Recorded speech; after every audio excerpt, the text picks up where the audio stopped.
Presiden Prabowo Subianto meninjau lokasi pembangunan rumah hunian sementara atau Huntara di Kabupaten Aceh, Tamiang, Aceh pada Kamis kemarin.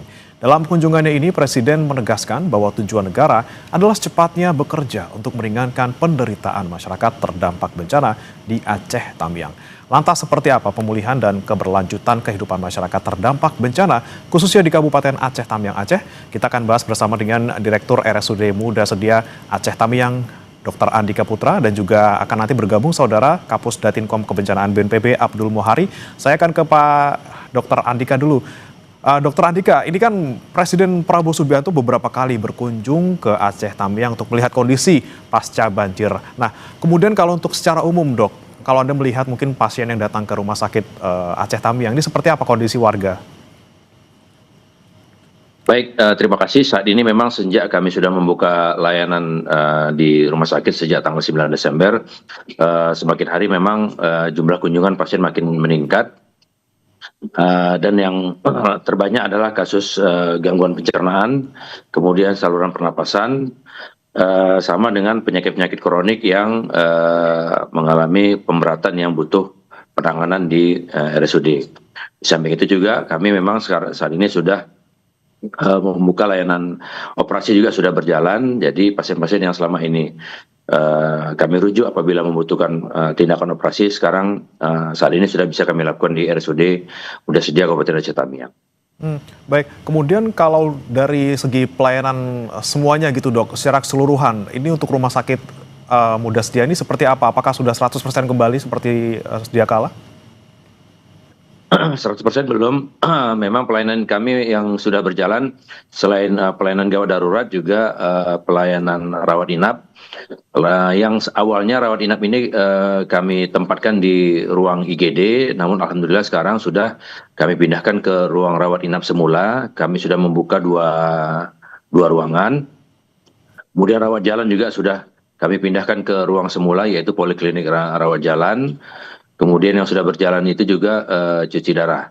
Untuk ruangan sendiri kami dengan dibantu dari seluruh elemen, terutama dari TNI, Polri, dan BUMN yang membantu. Ada dari PLN, ada dari PT Wika, kemudian PP, Kementerian PU, juga bahu-membahu membersihkan seluruh ruangan di rumah sakit. Alhamdulillah ruangan yang sudah dibersihkan sudah mencapai 90% dan sudah bisa segera dioperasionalkan. Namun memang kami masih menunggu bantuan alat-alat yang rusak untuk bisa melengkapi sarana-sarana untuk pelayanan di ruangan-ruangan tersebut. Dalam waktu dekat ini kami akan segera membuka ruangan ICU yang selama ini memang masih belum beroperasi, masih menunggu kiriman alat dari Kementerian Kesehatan, alat ventilator, monitor. Kemudian Dok, ya, Dokter Andika, masih bisa mendengar suara saya, Dok? Dengar.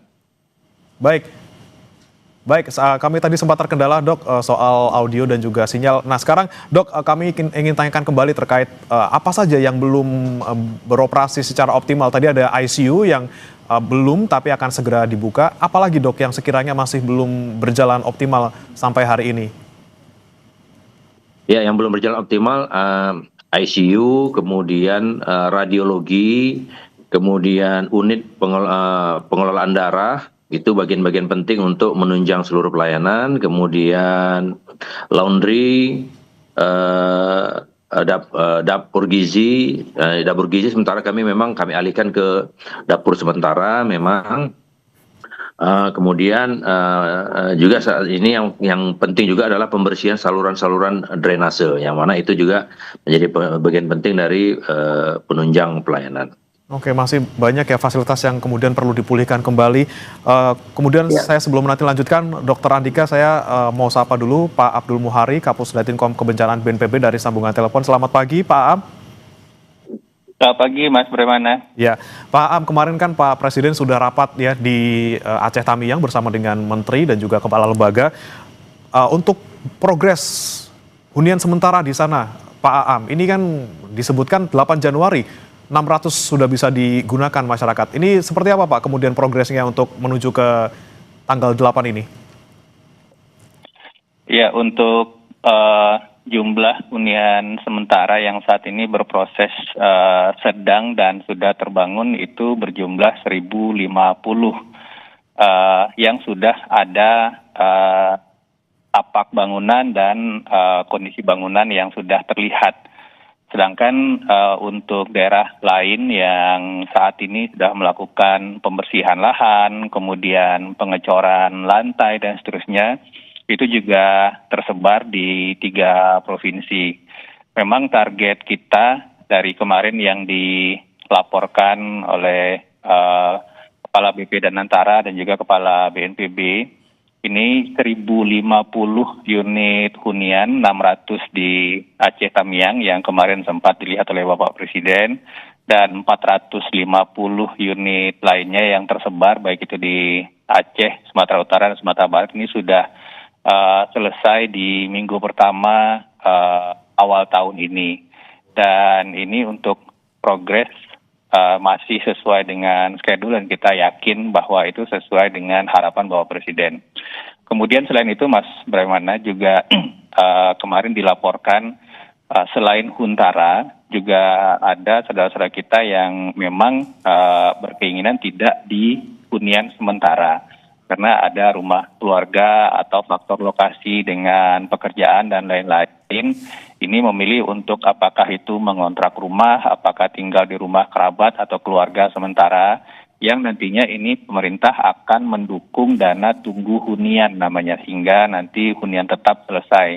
Dana tunggu hunian ini besarnya 600.000 per kakak per bulan. Ini khusus untuk bantuan mengontrak rumah istilahnya dalam tanda kutip. Dan ini juga sudah berproses, baik itu di Aceh, Sumatera Utara, dan Sumatera Barat. Sudah 18.000 rekening yang kita buka berdasarkan data by name by address dari pemerintah daerah, dan ini akan terus berproses karena pendataan terus dilakukan, tetapi tentu saja kita tidak menunggu seluruh pendataan selesai baru kita cairkan.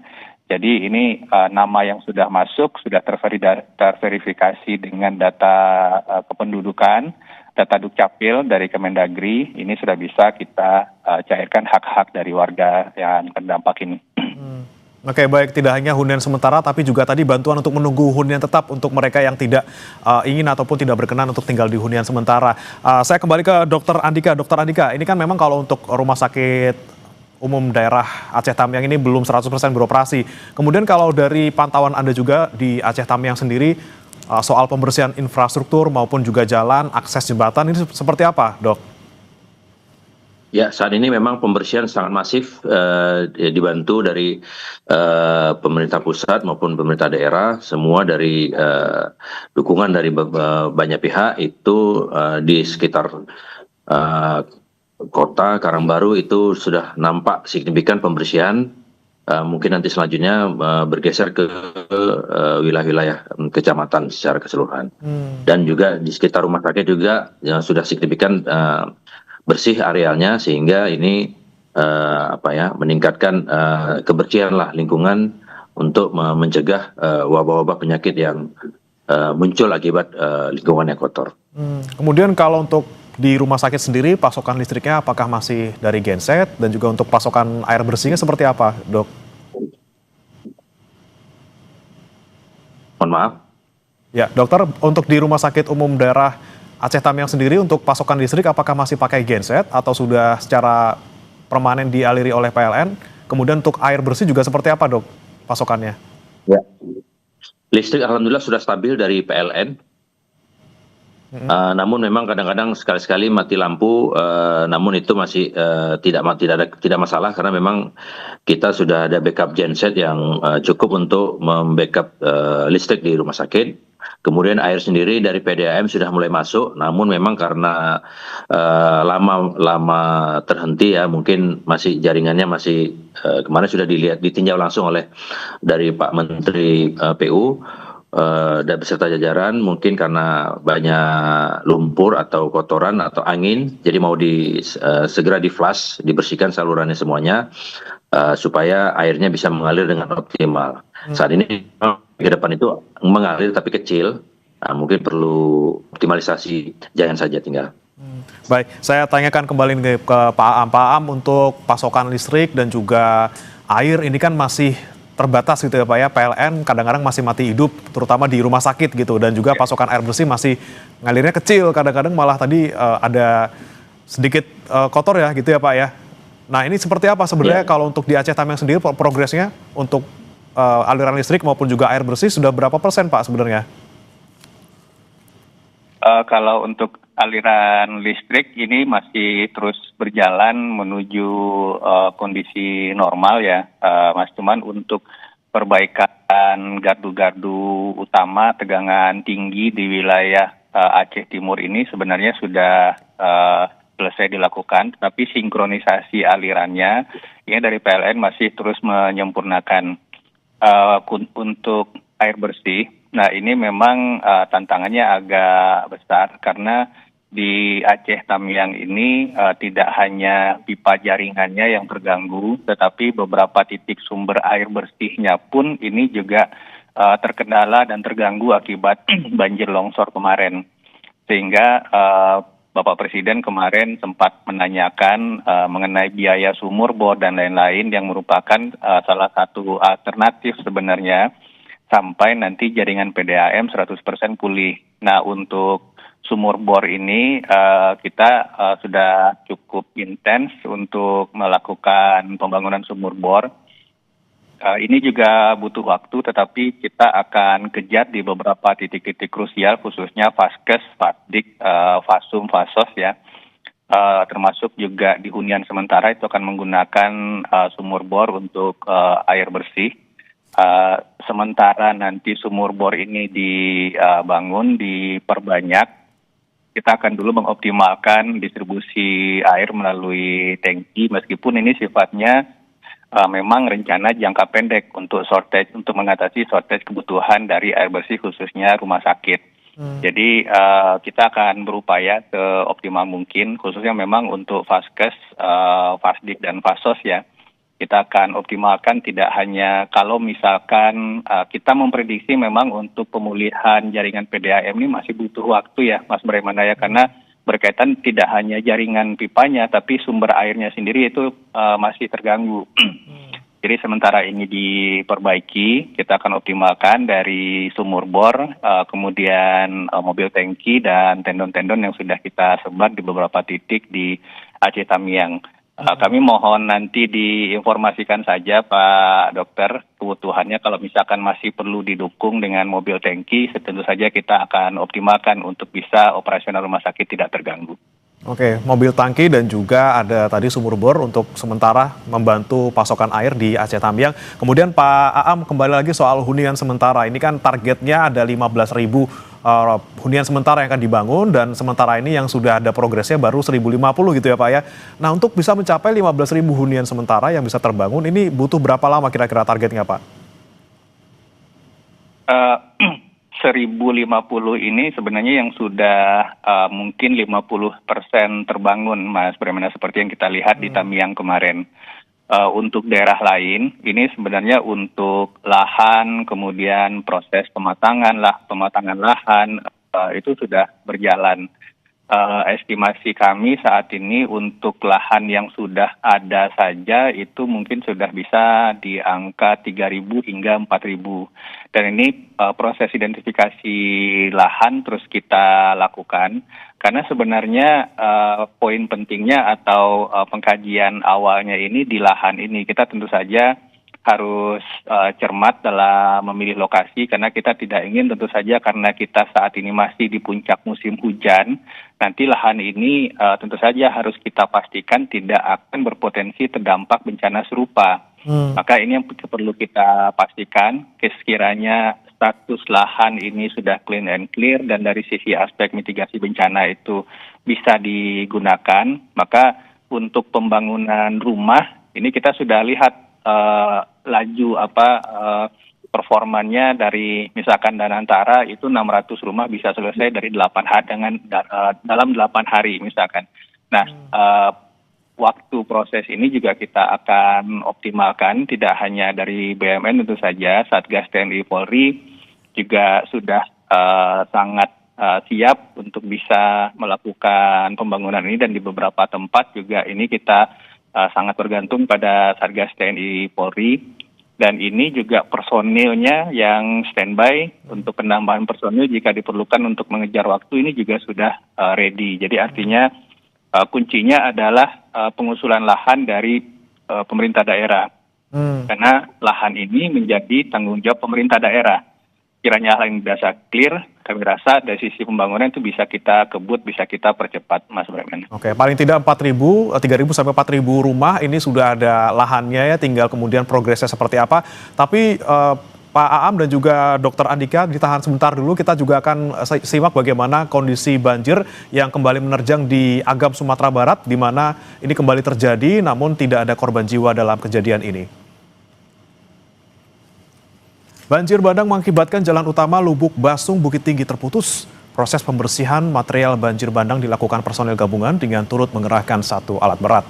Banjir dipicu longsor dari Kelok 28 pada jalur Jalan Kelok 44, Maninjau, Agam. Selamat pagi, Komandan. Izin melaporkan.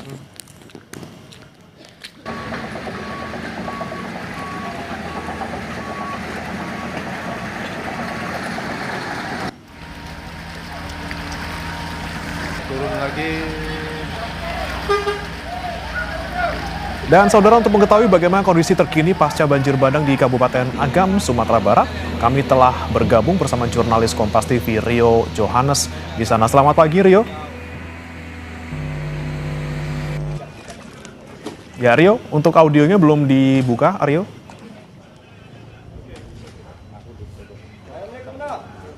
Ya, saudara, kami masih mencoba untuk menghubungi jurnalis Kompas TV Rio Johannes dari Agam, Sumatera Barat, di mana memang beberapa kali banjir bandang kembali terjadi di Agam, Sumatera Barat pasca kejadian banjir bandang yang sangat besar pada bulan lalu. Selamat pagi, Komandan. Izin melaporkan. Halo. Seperti visual yang Anda saksikan di layar kaca ini, saudara. Halo. Lumpur masih. Halo. Ya, Halo. Oke, ini Halo. sudah tergabung bersama kami, saudara Rio Johannes dari Agam, Sumatera Barat. Rio, bisa mendengar suara saya? Ya, cukup bagus. Ya, baik. Ya, Rio, untuk kondisi terkini di Agam saat ini, banjir bandang berkali-kali terjadi dalam waktu yang singkat. Seperti apa sekarang? Ya, memang untuk kemarin kembali terjadi banjir bandang disebabkan longsoran di titik Kelok 28 pada jalur Jalan Kelok 44 di Kabupaten Agam, Provinsi Sumatera Barat. Hal ini menyebabkan meluapnya sungai Muaro Sungai Pisang, yang menyebabkan kembali terjadinya banjir bandang. Dan memang untuk pembersihan sempat dilakukan oleh petugas dengan menggunakan 1 unit alat berat. Tapi pada siang hari, pada pukul 12 siang, itu karena curah hujan yang tinggi, sungai Muaro Pisang ini kembali meluap sehingga proses pembersihan terpaksa dihentikan untuk sementara demi keamanan dan keselamatan petugas di lapangan. Dan ini direncanakan pada pagi hari ini pembersihan kembali akan dilakukan, dioptimalkan untuk membuka jalur jalan yang menghubungkan antara Lubuk Basung dengan Kota Bukit Tinggi. Demikian. Jalur ini kemudian terdampak karena ada material banjir di sana. Kemudian apalagi, Rio, yang kemudian terdampak? Apakah kemudian fasilitas umum maupun juga mungkin tenda pengungsian yang sebelumnya ditempati oleh korban banjir bandang ini juga terdampak? Ya, untuk rumah warga itu ada puluhan rumah yang terdampak akibat terjangan banjir bandang. Sebenarnya ini bukan kejadian yang pertama, ini adalah yang kelima kalinya terjadi di daerah tepatnya di Jorong Pasa, Nagari Maninjau, Kecamatan Maninjau di Kabupaten Agam. Dan untuk fasilitas umum yang terdampak, dari informasi yang saya dapat dari Kapolsek Maninjau itu menyatakan bahwasannya dari terjangan banjir bandang ini ada 15 unit fasilitas umum yang terdampak dan puluhan rumah warga itu juga terdampak, dan beberapa diantaranya juga hanyut terbawa oleh arus sungai. Dan untuk pengungsian saat ini ada puluhan warga yang sudah mengungsi sejak di tanggal 27 November yang lalu. Mereka itu sudah mengungsi di 4 titik yang dipusatkan di beberapa masjid yang ada di sana, yaitu di Masjid SMP 1, Musola SMA 1, dan Masjid Agung dan Masjid Raya Tanjung Raya. Dan hingga saat ini memang dari hasil wawancara saya dengan warga yang berada di pengungsian, mereka menyatakan bahwasannya kebutuhan mereka untuk logistik maupun perlengkapan untuk tidur sejauh ini itu sudah sangat-sangat mencukupi. Namun memang mereka masih kekurangan akan air bersih. Itulah yang masih menjadi keluhan warga di pengungsian. Saat ini memang warga sangat berharap percepatan pembangunan Huntara untuk mereka yang dipusatkan di Jorong Bayau, Nagari Maninjau, itu dapat segera terrealisasi sehingga mereka bisa pindah ke sana untuk secepatnya. Demikian. Baik, masih banyak warga yang mengungsi bahkan sejak tanggal 27 November lalu dan saat ini mereka kembali terkena banjir bandang. Yang masih mereka butuhkan adalah air bersih dan juga bagaimana hunian sementara bisa dibangun secepatnya. Terima kasih Rio Johannes melaporkan dari Padang, Sumatera Barat. Selamat bertugas kembali. Ya. Saudara, kita kembali akan berbincang bersama dengan Kapusdatinkom BNPB dan juga Direktur RSUD Aceh Tamiang. Sekarang saya mau ke Dr. Andika dulu, dokter, terkait dengan operasional RSUD Aceh Tamiang sendiri. Ini kan tadi beberapa fasilitas ada yang masih belum beroperasi secara optimal. Lalu bagaimana dengan ketersediaan obat-obatan maupun juga tenaga medis di sana? Apakah sudah mencukupi hingga hari ini, dok? Alhamdulillah saat ini obat-obatan masih relatif cukup karena memang dropping bantuan juga masih terus masuk ke rumah sakit.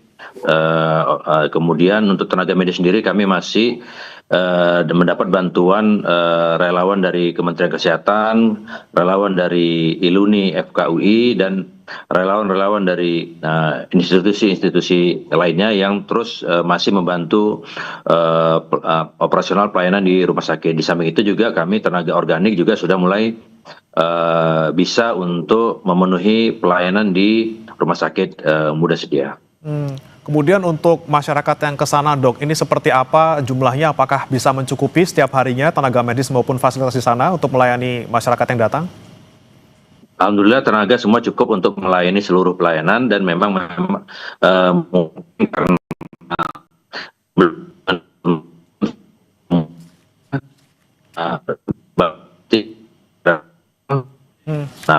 di Baik.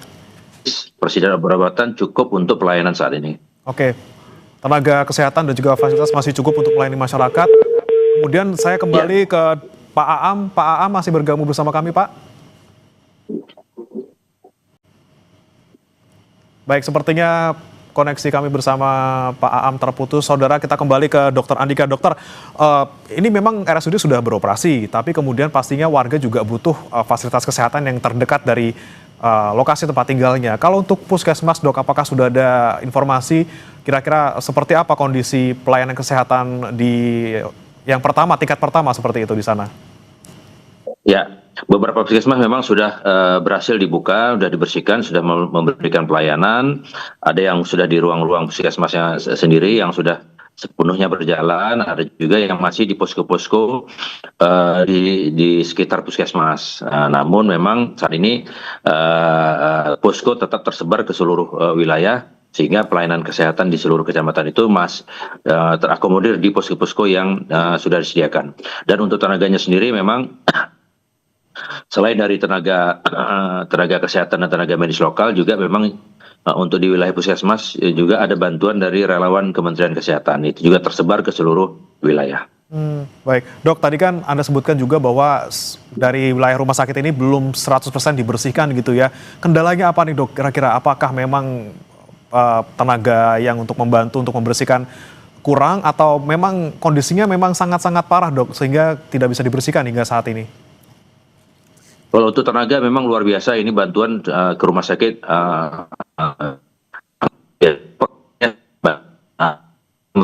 itu benar hanya diberikan Baik. Kalau memang di area depan itu bisa lumpur yang dikeluarkan itu dibuang ke halaman depan, alat berat bisa masuk. Sehingga itu mempercepat pembersihan. Tapi kalau area dalam kan nggak bisa masuk alat berat, jadi benar-benar menggunakan cangkul, sekop, dan gerobak sorong untuk membuang lumpur-lumpur yang ada di seluruh ruangan. Dan alhamdulillah ini bisa dikatakan untuk ruangan sendiri sudah 80% bersih. Kemudian halaman dan drainase itu sudah mencapai 60% bersih. Mungkin dalam waktu 1 sampai 2 minggu ke depan itu total rumah sakit bisa dibersihkan secara keseluruhan. Kondisi yang di dalam ya yang susah untuk bisa dibersihkan karena membutuhkan alat lain selain alat berat seperti itu. Dokter, kemudian untuk tadi alat-alat mungkin kan banyak yang kemudian belum ada gitu ya, belum tersedia untuk yang bisa digunakan secara maksimal. Alat-alat apa yang dibutuhkan saat ini untuk RSUD Aceh Tamiang, Dok? Ya, memang untuk saat ini kami bantuan alat-alat kesehatan juga sudah banyak kami dapatkan dari baik itu dari Kementerian Kesehatan, baik itu dari BPAFK atau dari sejauh-sejauh yang lainnya dari Iluni. Nah, saat ini yang memang benar-benar untuk tahap selanjutnya yang kami siapkan adalah alat kelengkapan ICU dan radiologi. Radiologi walaupun sekarang ini kami punya radiologi X-ray mobile dan itu cukuplah untuk menunjang pelayanan. Namun yang kami butuhkan segera ini adalah alat-alat yang untuk pendukung di ICU dan PICU-NICU. Dan itu mungkin beberapa hari lagi itu sampai alatnya. Oke, alat-alat di ruang ICU masih butuh untuk dikirimkan ke sana. Dok, selain alat hingga saat ini masih apa saja yang dibutuhkan oleh RSUD Aceh Tamiang agar bisa kembali beroperasi 100%? Ya, yang selain alat-alat yang tersebut tadi itu juga untuk bisa menunjang 100% juga perabot, mebel, meja, kursi, komputer itu juga sudah didata sama Kemenkes untuk segera nanti akan di-dropping juga ke rumah sakit sesuai dengan kebutuhan. Semua fasilitas yang terdampak itu akan di-dropping dari kementerian. Oke, alat-alat non-medis ini ya, Dok, ya, terutama untuk fasilitas administrasi ini butuh untuk bisa segera dikirimkan ke sana. Kita harapkan semoga cepat kembali 100%, Dok, agar bisa juga melayani masyarakat yang membutuhkan di Aceh Tamiang. Terima kasih, Dr. Andika Putra, Direktur RSUD Muda Sedia Aceh Tamiang, dan juga sebelumnya ada Kapus Datinkom BNPB, Abdul Muhari, sudah bergabung bersama kami di Sapa Indonesia Pagi. Selamat pagi, Pak.